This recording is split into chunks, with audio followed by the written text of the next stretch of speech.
Hello everyone, कैसे हैं आप लोग। Welcome to my YouTube channel.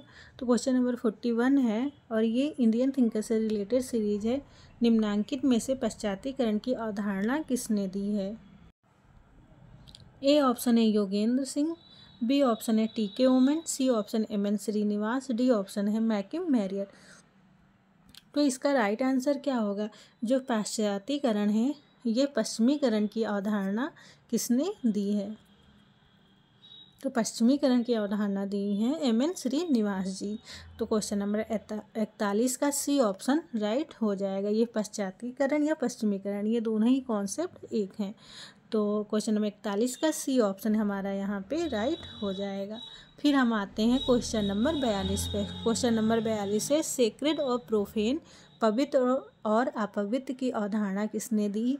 A option है स्पेंसर, सी ऑप्शन है सोरोकिन, बी ऑप्शन है वेबर, डी ऑप्शन है दुर्खीम। तो इसका राइट आंसर क्या हो जाएगा। सेक्रेड और प्रोफेन मतलब कि पवित्र और अपवित्र की का कॉन्सेप्ट किसने दिया है, दुर्खीम जी ने। तो क्वेश्चन नंबर 42 का डी ऑप्शन हमारा यहाँ पे राइट हो जाएगा। फिर हम आते हैं क्वेश्चन नंबर 43 पर। क्वेश्चन नंबर 43 क्या है, किसने ग्रामीण समाज के अध्ययन में द्वंद्वात्मक प्रारूप पर बल दिया। ए ऑप्शन है ए.बी. मुखर्जी, बी ऑप्शन है पी.एन. मुखर्जी, सी ऑप्शन है रामकृष्ण मुखर्जी, डी ऑप्शन है सुदीप्तो मुखर्जी। तो इसका राइट आंसर क्या होगा। ग्रामीण समाज के अध्ययन में जो द्वंद्वात्मक प्रारूप है इस पर बल किसने दिया है, रामकृष्ण मुखर्जी जी ने। तो क्वेश्चन नंबर 43 का सी ऑप्शन यहाँ पे राइट हो जाएगा। जो ग्रामीण समाज है उसके अध्ययन के लिए द्वंद्वात्मक जो प्रारूप है इस पर किसने बल दिया है, रामकृष्ण मुखर्जी जी। क्वेश्चन नंबर 43 का सी ऑप्शन यहाँ पे राइट हो जाएगा। फिर हम आते हैं क्वेश्चन नंबर 44 पर। क्वेश्चन नंबर 44 क्या है, आई.पी. देसाई के द्वारा कितने प्रकार के परिवार बताए गए हैं। ए ऑप्शन है 3, सी ऑप्शन है 5, बी ऑप्शन है 4, डी ऑप्शन है 6। तो इसका राइट आंसर क्या हो जाएगा। इसका राइट आंसर हो जाएगा सी 5। जो आई.पी. देसाई जी हैं इन्होंने 5 प्रकार के परिवारों की बात की है। तो क्वेश्चन नंबर 44 का सी ऑप्शन यहाँ पे राइट हो जाएगा। गाइज यहाँ पे आवाज़ आती रहती है लेकिन आप जो है अपने रिवीजन पर ध्यान दें। भारतीय समाज को समझने के लिए पुस्तक दृष्टि मतलब बुक व्यू तथा क्षेत्र दृष्टि फील्ड व्यू की अवधारणा किसने प्रस्तुत की है। ए ऑप्शन है योगेंद्र सिंह, बी ऑप्शन है एस.सी. दुबे, सी ऑप्शन है एम.एन. श्रीनिवास, डी ऑप्शन है जी.एस. घुर्रे। तो इसका राइट आंसर क्या हो जाएगा। इसका राइट आंसर हो जाएगा एम.एन. श्रीनिवास जी। जो एम.एन. श्रीनिवास जी हैं इन्होंने भारतीय समाज को समझने के लिए पुस्तक दृष्टि और क्षेत्र दृष्टि दोनों का ही यूज किया है। वो समाज को समझने के लिए पुस्तक की दृष्टि से और क्षेत्र दृष्टि फील्ड व्यू और बुक व्यू दोनों ही कॉन्सेप्ट का प्रयोग किया है और ये दोनों ही अवधारणा प्रस्तुत की है। तो क्वेश्चन नंबर 45 का सी ऑप्शन यहाँ पे राइट हो जाएगा। फिर हम आते हैं क्वेश्चन नंबर 46 पर। क्वेश्चन नंबर 46 क्या है, जी.एस. घुर्रे द्वारा जनजातियों के लिए किस शब्द का प्रयोग किया गया।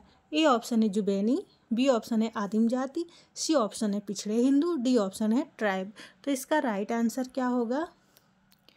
जो जी.एस. घुर्रे जी हैं ये जनजातियों के लिए क्या कहा है, ये जनजातियों को कहते हैं कि ये हिंदू ही हैं जो हमसे पिछड़ गए हैं।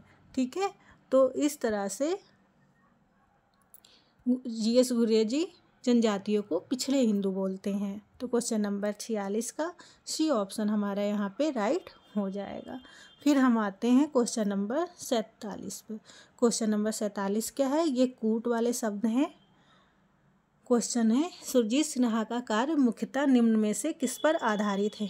ए ऑप्शन है जनसांख्यिकी का समाजशास्त्र, बी ऑप्शन जनजाति जाति सत्यता, सी ऑप्शन है जनजातीय आंदोलन, डी ऑप्शन है क्षेत्रीय अध्ययन। तो इसका राइट आंसर क्या हो जाएगा। जो सुरजीत सिन्हा है इनका मुख्य कार्य किस पर आधारित था, ये जनजाति जाति सत्यता पर कार्य किया, इन्होंने जनजातीय आंदोलन पर कार्य किया और क्षेत्रीय अध्ययन पर इन्होंने काम किया। तो इस तरह से बी, सी और डी तीनों ही ऑप्शन यहाँ पे राइट हो जाएगा।